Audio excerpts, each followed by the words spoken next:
Hey guys, really happy to be here with you in another N scale running session.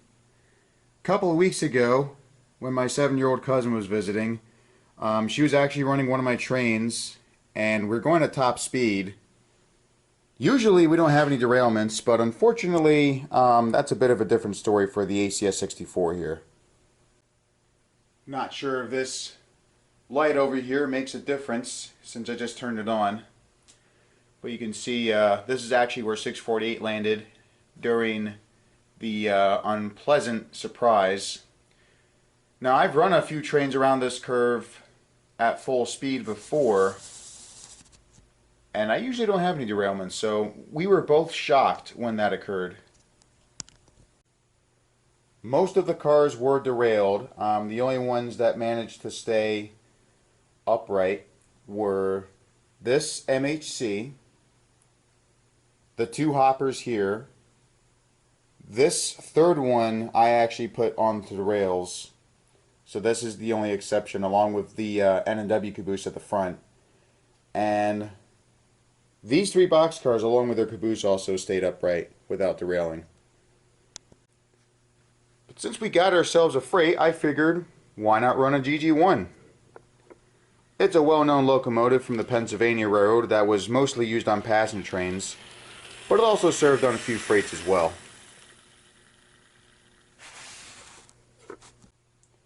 Penn Central would continue using these until being taken over by Conrail, and Conrail themselves used them up until 1979 or 1980, if I remember correctly. Even before Penn Central, though, the Pennsylvania Railroad already bought some replacements in the 60s. Now, not all GG1s were scrapped, mind you, but there were a few that unfortunately met their demise before merging with the New York Central in 1968. Penn Central also had a few of them sold off to Amtrak in 1971, and then later, during the later part of the 70s, Conrail's had a few sold off to the NJ Department of Transportation. As you can probably tell, NJ short for New Jersey. And some of those would later end up on New Jersey Transit and would continue the operation until all of them were retired by 1983. So that's a pretty good lifespan for these engines. They first began operations in 1934, and many of them were built until 1943. So to have them retired by 1983, that's very respectable. But let's start running this thing, shall we?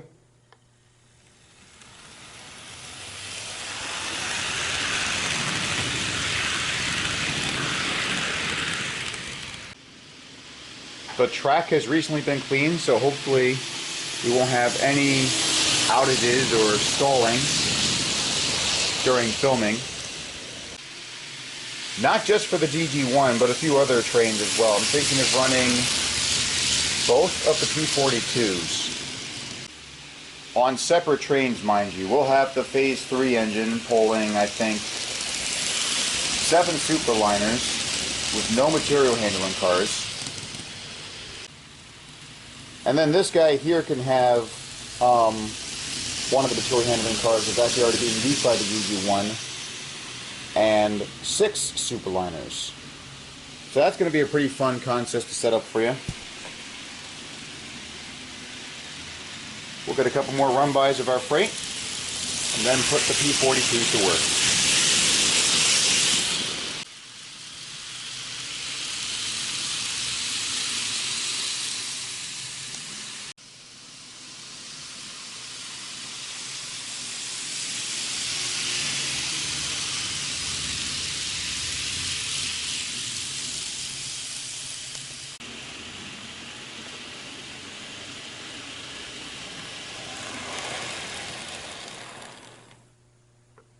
I love doing that. I was kind of hoping to have it stop closer to the camera, but that's a pretty good ending too, I'd say. Our 7 superliners are ready to go, and we have the material handling car waiting in the siding, which we'll put later onto the train when 161 takes over. Now we're just going to give 46 a little bit of juice and back up to the cars.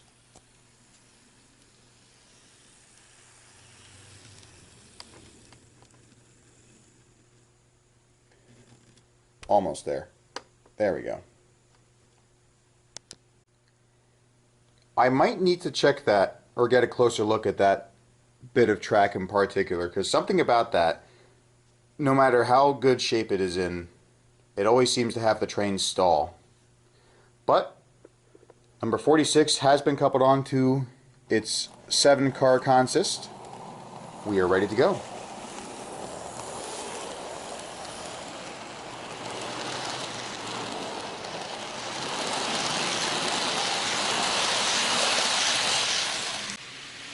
P-42s are just one of 3 locomotives that make up General Electric's lineup of passenger locomotives, or I should say made up, because the 3 different variations were built between 1993 and 2001. It began with the P-40 in 1993, and then around 1996, I think that's also when the P-32 ACDM was created.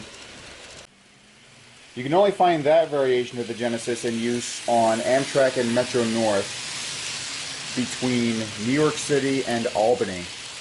Now, Metro North trains don't go all the way up to Albany. They only go as far north as Poughkeepsie. And then the P-42, the third and final variation of the engine, was constructed between 1996 and 2001. Other railroads besides Amtrak have used this locomotive, New Jersey Transit, but for some reason they were retired after a short amount of time. I think they started on NJT in 2005 and then were later retired in 2009. And then Metro North, as I mentioned earlier, they still have their engines. But after hearing about what Siemens is doing with creating a new dual power locomotive, I think their time's going to be up pretty soon. I shouldn't say pretty soon. It's probably going to take like 5 years, maybe 10 at the most. Because there was also something I read a year or two ago where Amtrak was intending on replacing the ACS-64s with a newer version of the ALC-42, which also had dual power for diesel and electric. Bear in mind, they did say this would be done in 2035, and we are talking about 12 years from now in the future, so anything can change. And I hope it changes, because the ACS-64s are wonderful locomotives. I mean, maybe if you retire them by the 40s, I think that'd be more reasonable, but 2035, not so much. They shouldn't be retired by then. I also forgot to mention that Via Rail Canada still uses the Genesis locomotives. I think they have the P-42s, but the F-40 still seem to be more popular on that railroad. I know a Winnipeg Rail fan really likes those engines. He doesn't like the Genesis that much, though. I can't blame him for that. But something about the green and yellow they have on those engines, that looks really, really nice. And Amtrak's still my favorite. I like the blue and silver.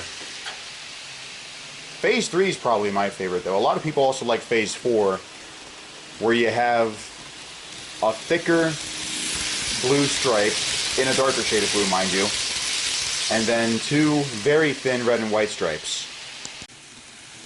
That livery is still in use today on Amtrak for a pretty good reason. Phase 3 is still my favorite. As a matter of fact, I ordered some ampleats and a baggage car in Phase 3. This was from a company in California called Active Power Sport.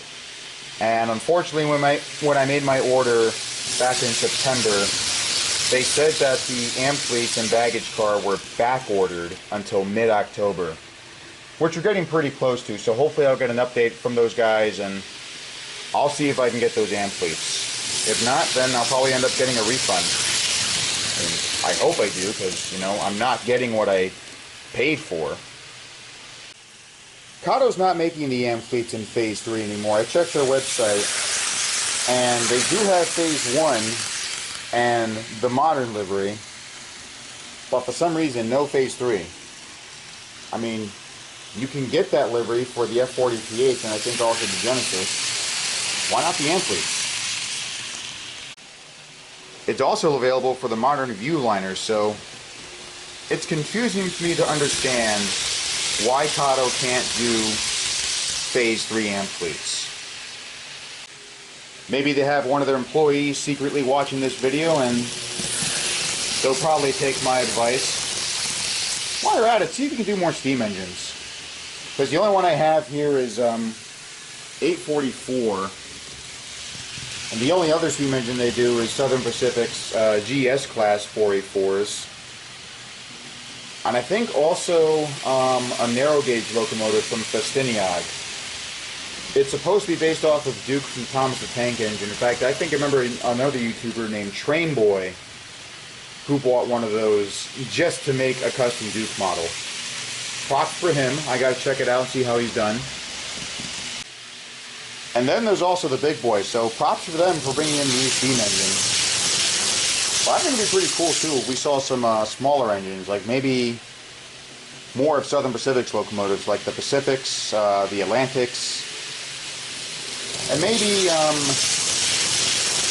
got the 20th Century Limited. Why not get some Hudsons? I mean, I know Bachmann's already doing that, but Kodak will probably do a better job, and maybe the C&J's Blue Comet too. That would be really impressive. I don't think anyone's ever made that in N scale. So to see that would be really impressive.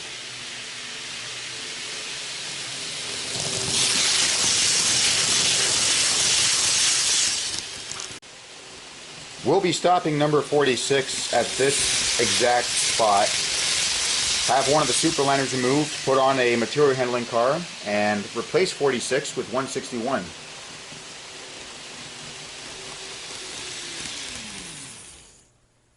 I actually had to run from the camera to the controller just to have it stop there. I was worried it was gonna get out of frame, but I think I did a pretty decent job. You also have to remember, this camera does not have a viewfinder, so I have no way of seeing what my footage looks like while I'm recording until after it gets downloaded onto my laptop.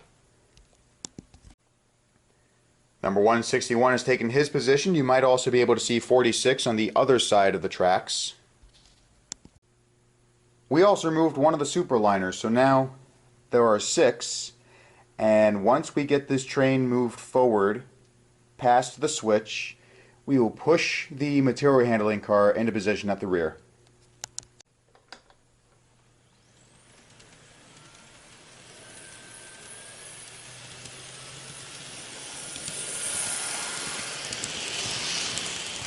The engine in this one actually sounds like a real diesel a little bit.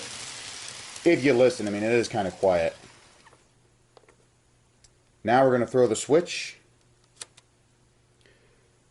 push our material handling car onto the rear. Got to make sure it's coupled too. All systems go.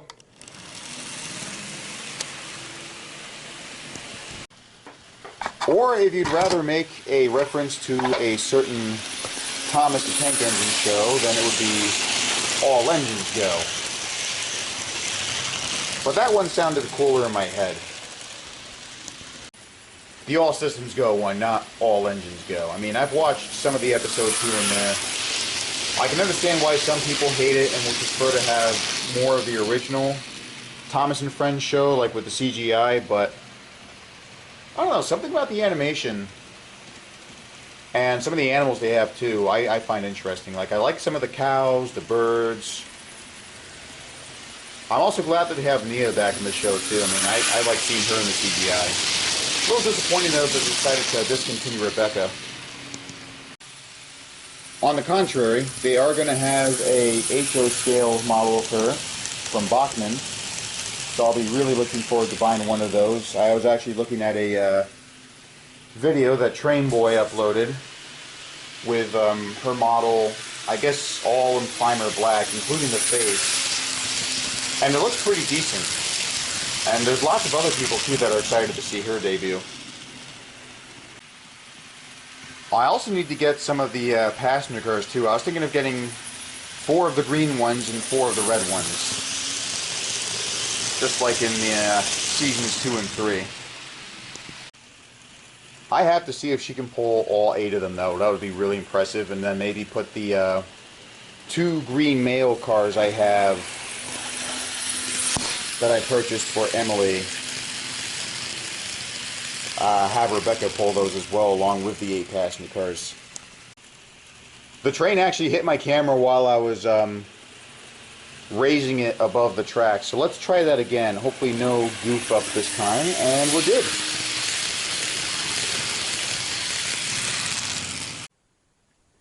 I also considered getting a few of those 12-ton vans, because I was actually looking at them in this book here that I actually got for free at Joe's train station. They've got a few different variations of the 12-ton van that will be coming out. The Funfair ones look really cool. I might get a few of the basic gray ones as well. And I really need to get him as well, because I actually did a story about Bulgy and how he tried making himself much taller. And the general idea is that because he's taller, he thinks that he can destroy the bridges and continue on his merry way without having any problems. But unfortunately, he learns the hard way. That's not how it works. And even though I have no intention of getting these, I have to say I'm really happy that Bachmann brought them into their category lineup here. Especially the Defuse-It gunpowder wagons. That's just... You only saw those once in Season 4, and I just love the name. It kind of reminds me, too, they also did something similar in another show they did about boats called Tugs. I think it was supposed to be a reference to fecal matter, because there was a guy with some weird last name. It was like, oh, Crappenschmidt. But it was supposed to be a reference to oh, crap and shit. I do not remember much in particular about that certain Tugs character, but you can look him up on the Tugs wiki page if you get an opportunity to do so. I think it's on a website called fandom.com. But for now, let's continue running 161 on a few more laps.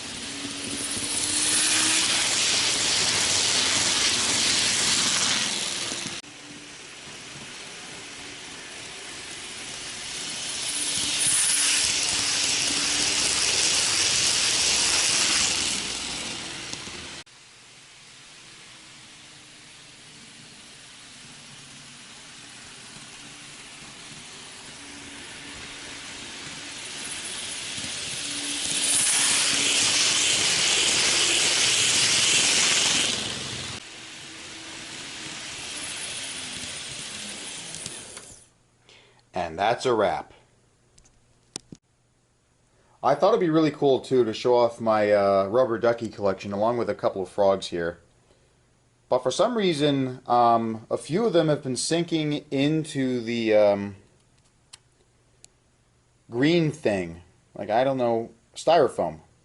I can't believe I forgot what it was called. Like this red one in particular. Now, I actually already moved him a couple months ago, but look how far he went. Like, look at that. That's crazy. Then I think there's a few others that have been sitting here for a while. Well, not much damage done there. Thankfully, same thing for that.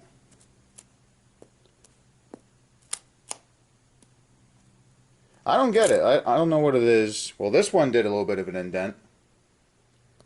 I don't know what it is with that red one, though. I mean, he seemed to do a bit of damage. This one actually has a bit of styrofoam stuck on its bottom. Yeah, that's interesting. I gotta remember to move these guys more frequently. But thanks for joining me as I talk about rubber ducks. Hopefully I'll see you in my next video. I'm gonna have some more HO scale stuff. And I actually also had Emily return, so I'll be really looking forward to running her for you guys. Thanks again and goodbye.